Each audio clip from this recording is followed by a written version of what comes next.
भारत माता की, भारत माता की, भारत माता की। रणथंभौर में विराजमान त्रिनेत्र गणेश जी की, चौथ माता की, पपलाज माता की, मीन भगवान की, देवनारायण भगवान की, देवधाम जोधपुरिया की, शिवाड़ ज्योतिर्लिंग महादेव की, डिग्गी कल्याण जी की। राम राम सा। आज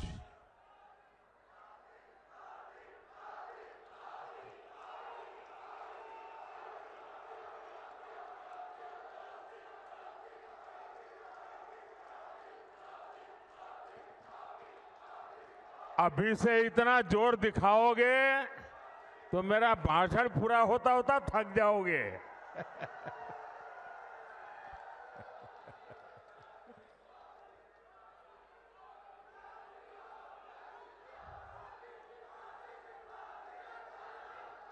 मैं माताओं बहनों को विशेष प्रणाम कर रहा हूं। वो आज और जुस्से में दिख रही है। भारत माता की, भारत माता की।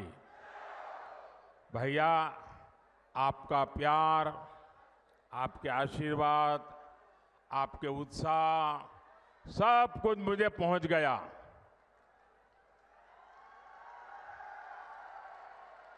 अब मैं अपनी बात पहुंचाऊं। आज राम भक्त हनुमान जी की जयंती का पवित्र दिन है। पूरे देश को हनुमान जयंती की बहुत बहुत शुभकामनाएं। मेरे साथ बोलिए, बजरंग बली की, बजरंग बली की, बजरंग बली की। और मैं आप सबका भी आभारी हूं कि आज आपने मुझे गदा देकर के बजरंग बली की जय करने का अवसर दे दिया।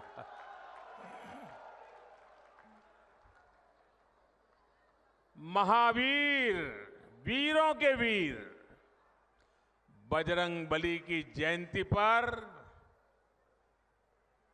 मेरा सौभाग्य है कि मुझे शूरवीरों की धरती सवाई माधोपुर आने का मौका मिला है।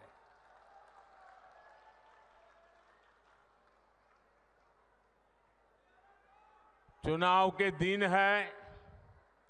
एक दिन में 2-2, 3-3 स्टेट में जाना होता है और इसलिए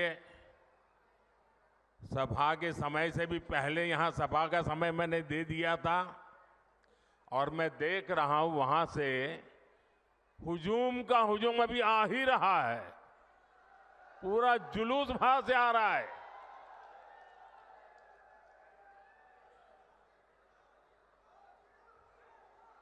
मुझे लगता है कि मेरी सभा पूरी होने के बाद भी लोग आते रहेंगे। तो जो अभी पहुंच नहीं पाए हैं, रास्ते में दिख रहे हैं, मैं उनकी क्षमा मांगता हूं, क्योंकि मुझे तो इंतजार नहीं कर सकता, आगे चलना पड़ेगा। लेकिन ये मैं जो उत्साह देख रहा हूं उसमें एक मजबूत भारत के लिए आशीर्वाद है। इसलिए हर तरफ यही गूंज है, फिर एक बार, फिर एक बार, फिर एक बार। साथियों, हमारे राजस्थान ने सदियों से सीमा पर खड़े मजबूत प्रहरी की तरह देश की रक्षा की है। राजस्थान ये बखूबी जानता है कि सुरक्षित राष्ट्र और स्थायी सरकार ये कितनी जरूरी होती है। इसलिए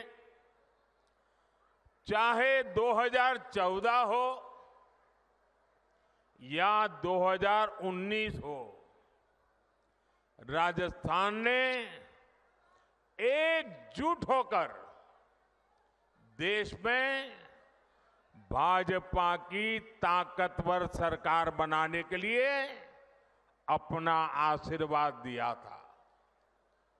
आपने 25 की 25 सीटें भाजपा को जीत करके झोली भर दी थी।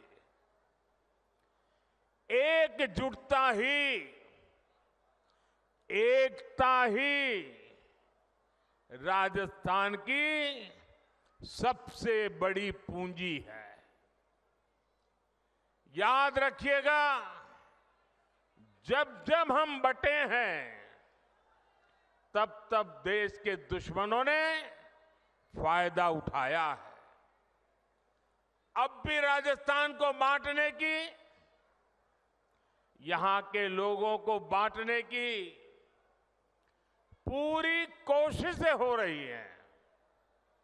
इससे राजस्थान को सावधान रहने की जरूरत है। साथियों, एक स्थिर और ईमानदार सरकार देश के विकास के लिए क्या कुछ कर सकती है, ये पिछले 10 वर्षों में सबने देखा है। भारत आज दुनिया की सबसे तेजी से बढ़ती हुई बड़ी अर्थव्यवस्था है। पिछले 10 साल में 25 करोड़ लोग गरीबी से बाहर निकले हैं। ये बहुत बड़ा काम हुआ है। इतना बड़ा काम कैसे संभव हुआ? कैसे हुआ ये? इतना बड़ा काम कैसे संभव हुआ?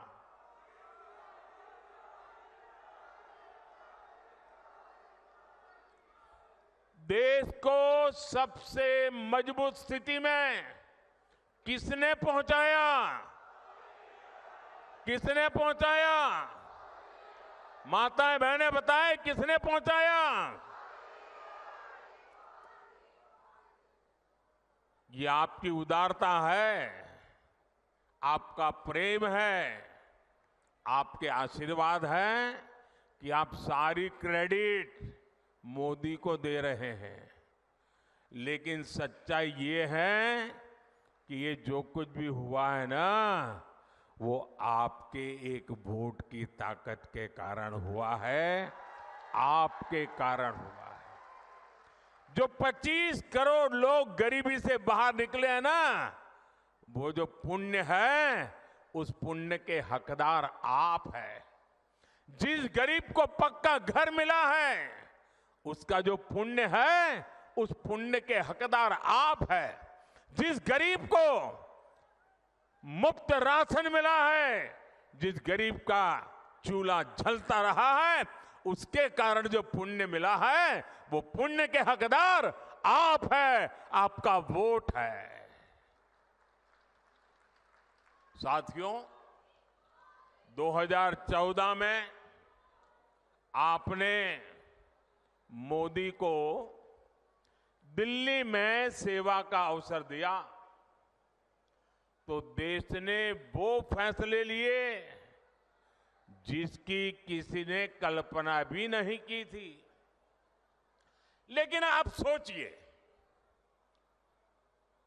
अगर कांग्रेस 2014 के बाद भी और आज भी अगर दिल्ली में कांग्रेस की सरकार होती, तो क्या क्या हुआ होता? कांग्रेस होती तो जम्मू कश्मीर में आज भी हमारी सेनाओं पर पत्थर चल रहे होते। चलते कि नहीं चलते? कांग्रेस होती तो सीमा पार से आकर दुश्मन आज भी हमारे जवानों के सिर काटकर ले जाते। कांग्रेस सरकार कुछ न करती।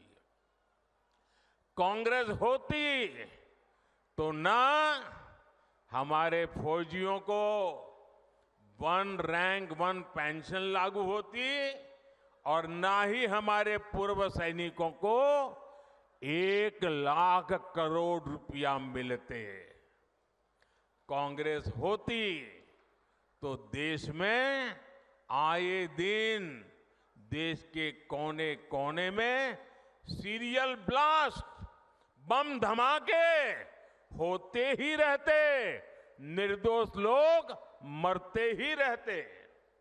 कांग्रेस ने तो राजस्थान में जो सीरियल ब्लास्ट हुए थे, बम धमाके हुए थे, उन दोषियों को बचाने का घोर पाप भी किया है। कांग्रेस होती तो कोरोना के समय ना किसी को मुफ्त राशन मिलता और ना ही किसी को मुफ्त वैक्सीन मिलती। कांग्रेस होती तो देश में महंगाई से हाहाकार मचा होता। कांग्रेस पार्टी देश की मुसीबत में अपने लिए भ्रष्टाचार के नए मौके तलाशती। और राजस्थान के मेरे भाइयों और बहनों, आप लोग तो कुछ महीने पहले ही कांग्रेस के पंजे से मुक्त हुए हैं।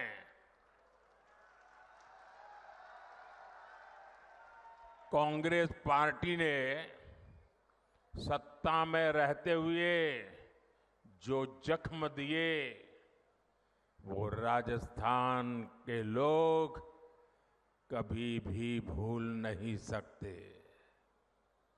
कांग्रेस ने महिलाओं पर अत्याचार के मामले में राजस्थान को नंबर 1 बना दिया था। और दुर्भाग्य देखिए, कांग्रेस के लोग विधानसभा में बेशर्मी के साथ कहते थे कि ये तो राजस्थान की पहचान है। अरे डूब मरो, ये शोभा नहीं देता है, ये शोभा नहीं देता है आपको। टोंक में किन असामाजिक तत्वों के कारण यहां की इंडस्ट्री बंद हो गई, ये भी आप जानते हैं। लेकिन आपने हमारे भजनलाल जी को सेवा करने का मौका दिया है। और जब से भजनलाल जी और उनकी टीम काम पे लगी है, माफिया, अपराधी राजस्थान छोड़कर भागने पर मजबूर है। पेपर लीक माफिया भी भजनलाल जी का कानूनी डंडा चलने के बाद ठंडा पड़ गया है। जबकि अभी तो इन्हें सिर्फ 3-4 महीने ही भजनलाल जी और उनकी टीम को हुआ है। जो अपराधी धोखे में है वो जान ले, ये भजनलाल जी है।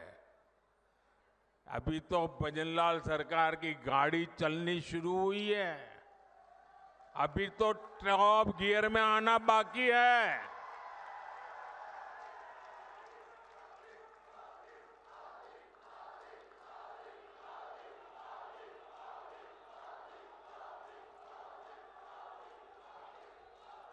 साथियों,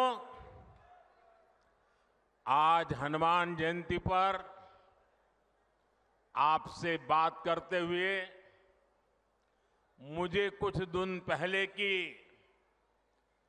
एक तस्वीर भी याद आ रही है।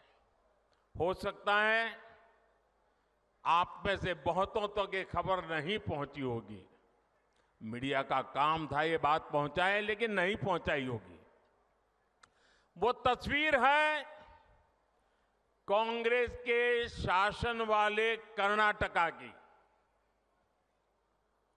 कुछ दिन पहले वहां एक छोटा दुकानदार, उसको सिर्फ इसलिए बुरी तरह से पीटा गया, लहूलुहान कर दिया गया, क्योंकि वो अपनी दुकान में बैठे बैठे हनुमान चालीसा सुन रहा था।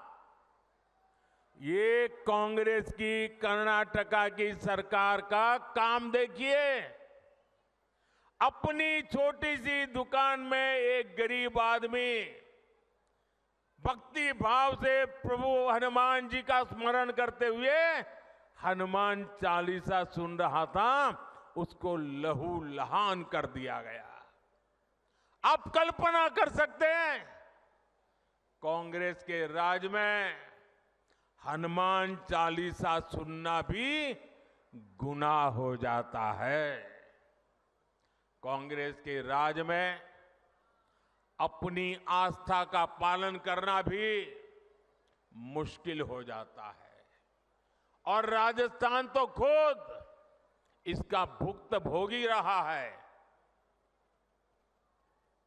अब सीधी सीधी बात है, जब उनके पार्टी, उनके सारे नेता प्रभु राम का मंदिर बने, प्रभु राम का प्राण प्रतिष्ठा का अवसर हो, मंदिर के लोग जाके रूबरू में आने के लिए निमंत्रण दे, सम्मान पूर्वक निमंत्रण दे, और पब्लिकली उस निमंत्रण को ठुकरा दिया जाए, तो उनके चेले चपाटे भी हनुमान चालीसा करने वालों को पीटेंगे कि नहीं पीटेंगे भाइयों?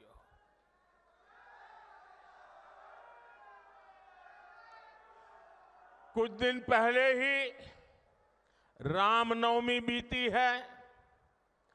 कांग्रेस के जाने के बाद पहली बार शांति से शोभा यात्रा निकली है पूरे राजस्थान में, वरना पहले और चुनाव की आपाधापी गर्मी होने के बावजूद भी कांग्रेस ने तो, और हमारे यहां तो सूरज की पहली किरण का स्वागत भी राम राम सा से होता है। राम राम सा, कोई किसी को मिले तो पहले मुंह से निकलता है राम राम सा।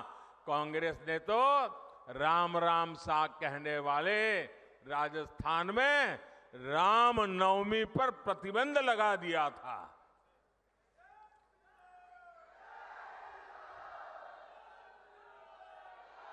और हमारे किरोड़ी लाल ऐसे हर मुद्दे पर लड़ाई लड़ते थे। कांग्रेस ने शोभा यात्रा पर पत्थरबाजी करने वालों को सरकारी संरक्षण दिया था। इसी कांग्रेस पार्टी ने तुष्टीकरण के लिए मालपुरा, करौली, छबड़ा, टोंक, जोधपुर को दंगों की आग में झोंक दिया था। झोंक दिया था कि नहीं झोंक दिया था? झोंक दिया था कि नहीं झोंक दिया था? क्या ऐसे लोगों को माफ करोगे? अब भाजपा सरकार आने के बाद किसी की हिम्मत नहीं है कि आपकी आस्था पर सवाल उठा दे। अब आप चैन से हनुमान चालीसा भी गाएंगे और राम नवमी भी मनाएंगे, ये भाजपा की गारंटी है।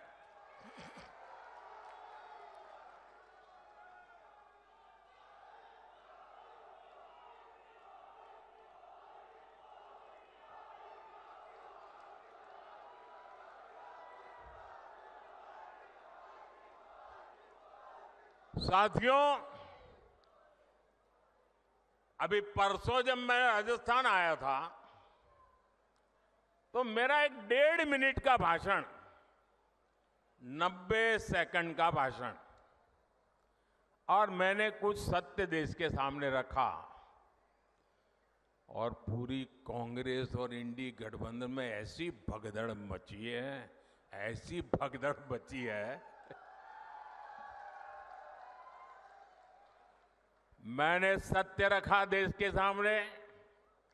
कांग्रेस आपकी संपत्ति छीनकर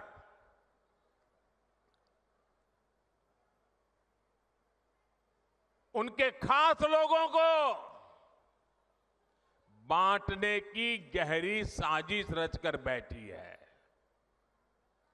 2-3 दिन पहले मैंने कांग्रेस की इस वोट बैंक की राजनीति, तुष्टीकरण की राजनीति का पर्दाफाश किया था।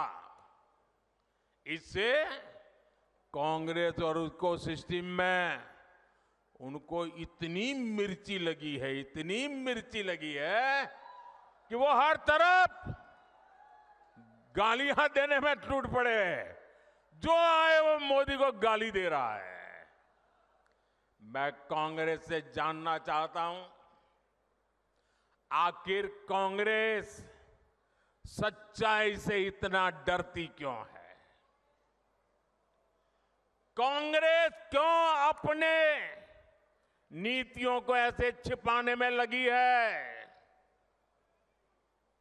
जब आपने नीति बनाई है, निर्णय लिया है, तो अब जब मोदी जी ने खुल करके राज रख दिया, आपका हिडन एजेंडा बाहर आ गया, तो अब कांप रहे हो? अरे हिम्मत है तो स्वीकार करो, हम आपसे मुकाबला करने के लिए तैयार हैं।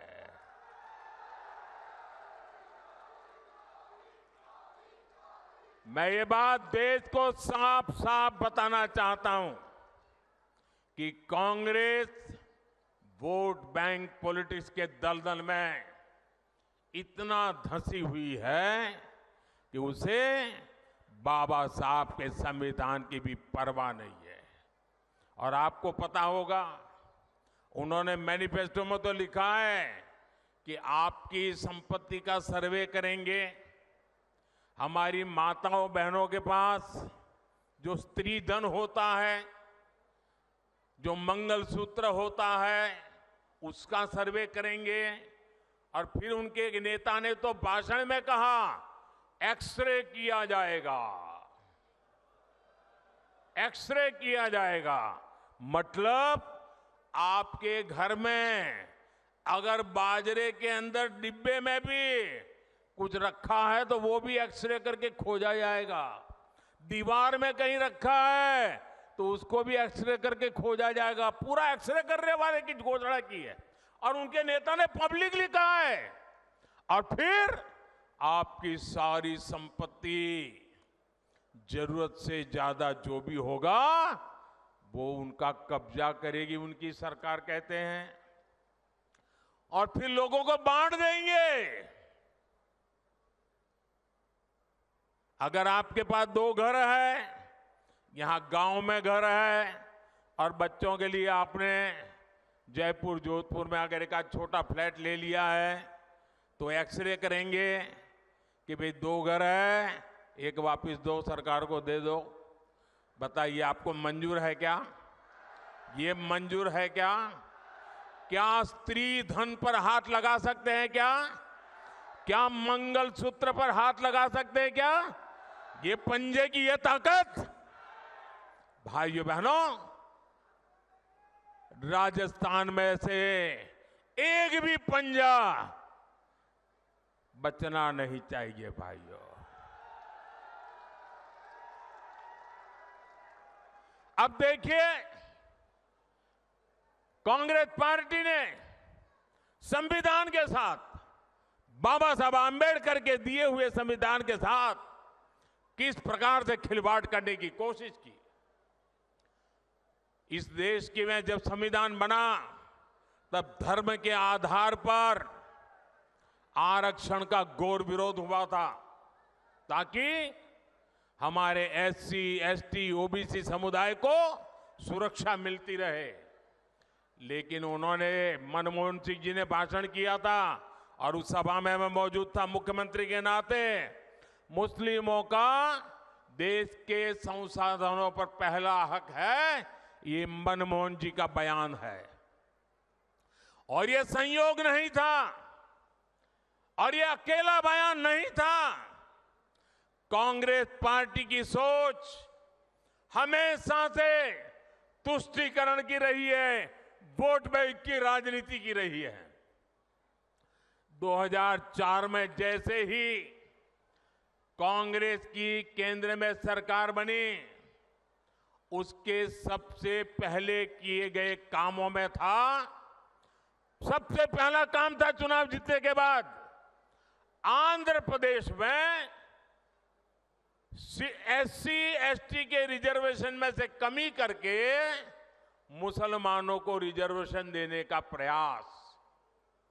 ये एक पायलट प्रोजेक्ट था जिसे कांग्रेस पूरे देश में आजमाना चाहती थी। 2004 से 2010 के बीच कांग्रेस ने 4 बार आंध्र प्रदेश में मुस्लिम रिजर्वेशन लागू करने की कोशिश की, लेकिन कानूनी अड़चनों की वजह से, सुप्रीम कोर्ट की जागरूकता के कारण वो अपने मंसूबा जो लेके चले थे वो पूरे नहीं कर पाए। 2011 में कांग्रेस ने इसे देश में लागू करने की कोशिश की। एससी, एसटी को और ओबीसी को मिला हुआ अधिकार छीन करके वोट बैंक की राजनीति के लिए औरों को देने का खेल किया। कांग्रेस ने इतने प्रयास ये जानते बूझते किए कि ये सब संविधान की मूल भावना के खिलाफ था। लेकिन कांग्रेस ने संविधान की परवाह नहीं की, बाबा साहब आंबेडकर की परवाह नहीं की। जब कर्नाटका की बीजेपी सरकार ने, जब हमें मौका मिला तो हमने पहला काम किया, उन्होंने जो एससी, एसटी से छीन करके मुस्लिम कोटा निकाला था उसको हमने खत्म कर दिया और जिनका हक था उनका हित सुरक्षित रखा। तो कांग्रेस पूरे देश में आग बबूला हो गई। ये मोदी समझता क्या है? अरे मोदी संविधान को समझता है, मोदी संविधान को समर्पित है, मोदी बाबा साहब आंबेडकर की पूजा करने वाला व्यक्ति है।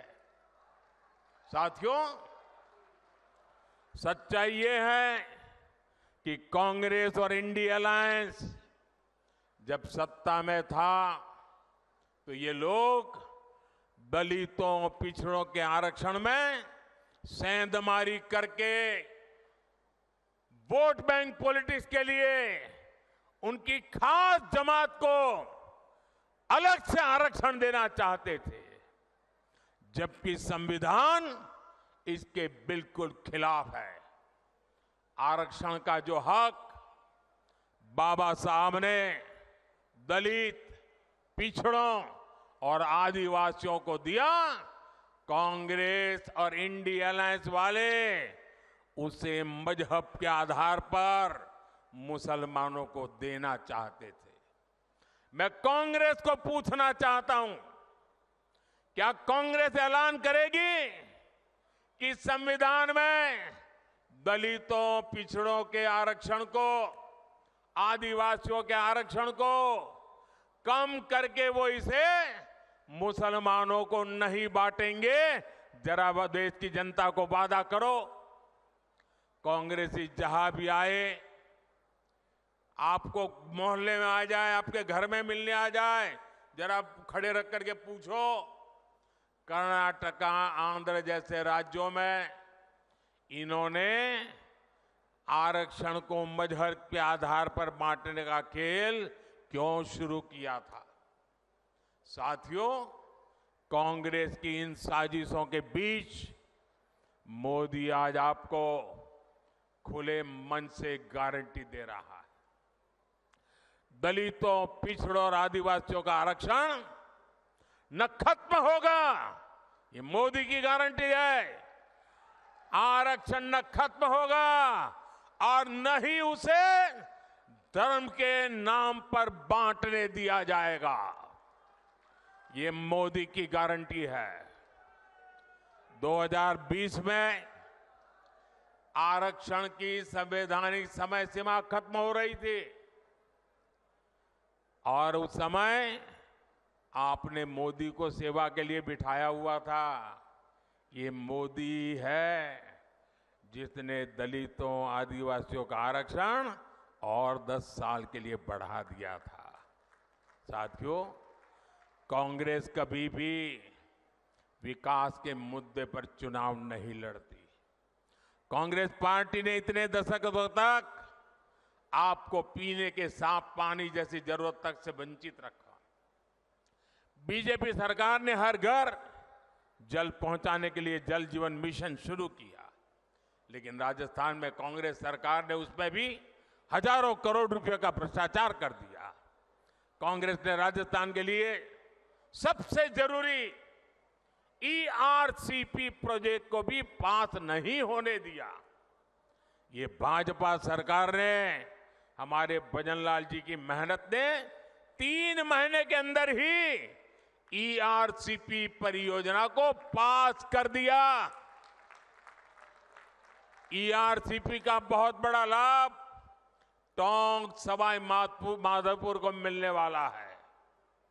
इसका बड़ा लाभ यहां के किसानों को होगा।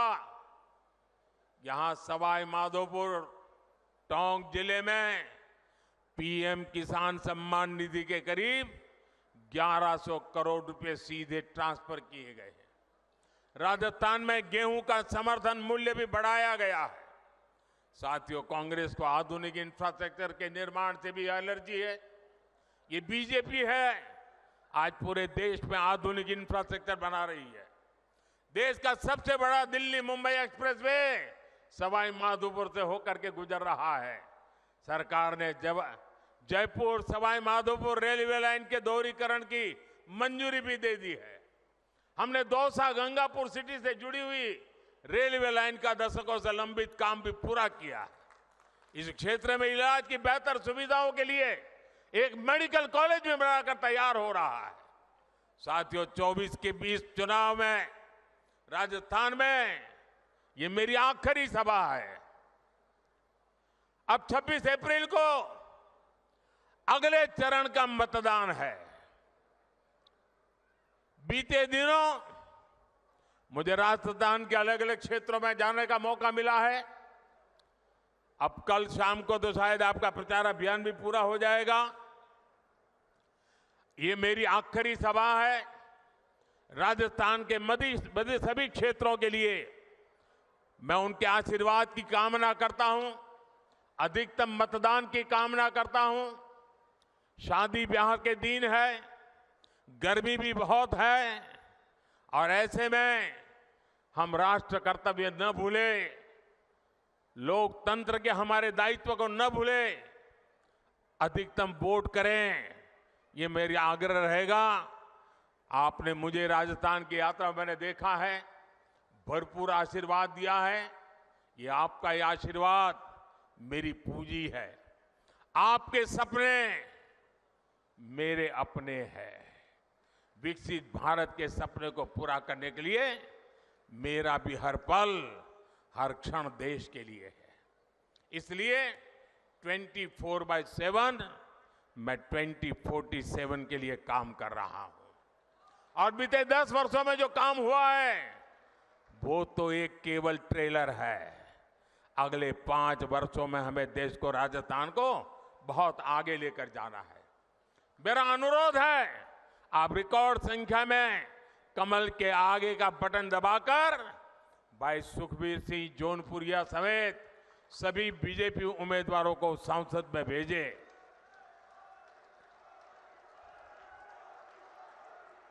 और ये हमारे जौनपुरिया जी सामान्य इंसान नहीं है।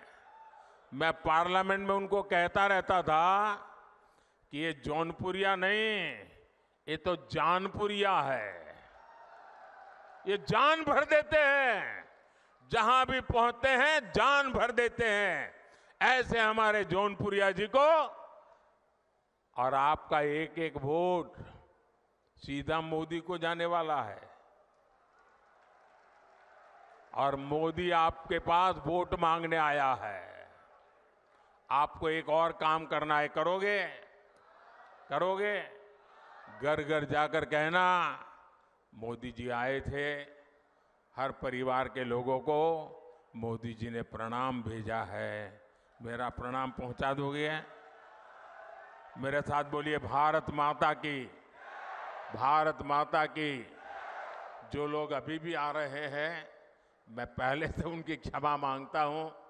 मुझे जल्दी जाना पड़ रहा है, इसलिए मैं उनका इंतजार कर रहा हूं। ऐसा संभव नहीं था। फिर भी ये प्यार कम नहीं है जी। इतना बड़ा मैं लगातार देख रहा हूं, जुलूस आता ही चला जा रहा है। मैं फिर से इनका क्षमा मांगता हूं भैया। वो इतनी मेहनत करके इतनी धूप में आए हैं, लेकिन पहुंच नहीं पाए। मैं सर झुका करके उनको प्रणाम करता हूं, क्षमा मांगता हूं। बोलिए भारत माता की, भारत माता की। बहुत बहुत धन्यवाद।